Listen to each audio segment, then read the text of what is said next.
بسم الله الرحمن الرحيم. الحمد لله والصلاة والسلام على أشرف المرسلين. اللهم صل وسلم وبارك عليك يا سيدي يا رسول الله. صباحكم ورد وفل وسعادة عليكم يا أحلى إخوات ومتابعين.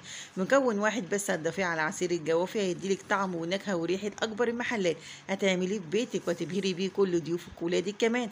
أول حاجة معايا هنا جوافة نباتي. الجوافة النباتي اللي هي الجوافة المدورة اللي ما بيكونش لها بوز. الجوافة النباتي بتبقى حلوة جدا، بيبقى ريقها مسكر وكمان بتبقى مليانة لحم كده، وكمان ميزتها حلوه قوي ان ما بيكونش فيها بذر كتير. دي بتفرق عن الجوافه التانية اللي انا مش عارفه اسمها ايه، بس الجوافه التانية دي بيبقى لها بذر، لكن الجوافه النباتي بتبقى مدوره زي ما انت شايفه كده، وشايفه ما فيش فيها اي بذر خالص.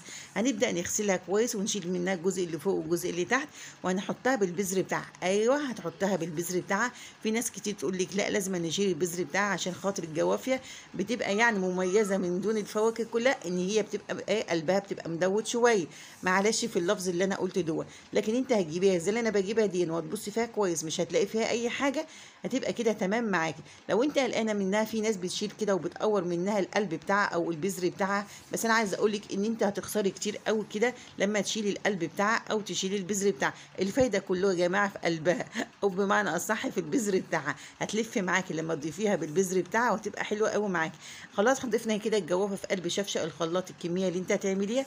ضفت عليها كوبايه من اللبن، وبعد كده هكمل الباقي ميه. تقدري تعمليها بالميه كلها، بس هتعصري نص ليمونه عشان خاطر ما تسودش معاكي، او تعمليها زي نص باللبن وشويه من الميه. بيبقى حلو قوي، طعمها حلو جدا باللبن. هنبدا نحليها هنا بالعسل الابيض. طبعا انت لو ما عندكيش او متوفر عسل نحل ابيض تقدري تضيفي سكر، والمقدار بتاع الشفشق بتاع الشفشق الخلاط مقداره كوبايه من السكر من كوبايه الشاي العاديه. بتطلع السكر بتاعها كويس جدا ومظبوط معاك. يعني انت لو هتضيفي السكر هتضيفي كوبايه من كوبايات الشاي سكر. دي مقدار الشفشق بتاع الخلاط من السكر. معايا هنا المكون ابو جنيه دون اللي ما كانش راضي يتقطع معايا، اللي هو كيس الفانيليا. ايوه كيس الفانيليا اللي هيدي لها طعم زي بتاع المحلات. ايوه كيس الفانيليا دون لما تضيفيه كده على العصير بتاع الجوافيه، بالذات لما يكوني ضايفه فيه لبن، بيدي لها طعم حلو قوي، ريحه حلوه جدا ونكهه حلوه جدا جدا. طبعا في ناس كتير هتكون جربتها وهتقولي في التعليقات لو جربتيها يا ريت تكتبي لي وتقولي لي فعلا بيدي لها طعم حلو جدا. طبعا احنا ما بنحبش العصير بيبقى تقيل قوي ولا خفيف قوي.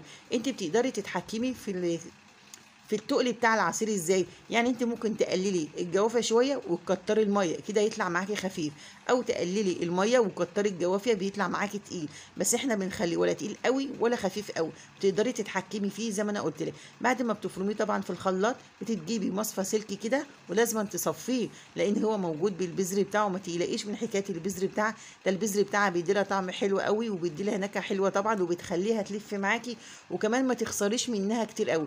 مكعبات تلج حلوه كده عشان نروق على نفسنا. طبعا اي عصير في الدنيا لما تيجي تعمليه وتركنيه شويه لازم تقلبيه. عصير جوافي، عصير مانجا، عصير فراوله، لازم تقلبي اي عصير انت عملتيه. ما ينفعش تقدميه كده على طول من غير ما تقلبيه. هنقلبه كويس مع بعض ونبدا نصبه في الكاسات. ويروى عطشت بقى يا عطشان، عايزاك تجربي اضافه كيسه فانيليا مع كوبايه مع عصير الجوافيه، بالذات لما يكون فيها لبن بيديلها طعم حلو قوي ونكهه حلوه جدا زي بتاعه المحلات. كل اللي يشرب يقول الله طعمه وريحته حلو قوي، مش هيتوقع ان هي بجنيه. جربيه بالطريقه دي واكتبي لي في التعليقات، واشوفك في فيديو جديد ان شاء الله. والسلام عليكم ورحمه الله وبركاته.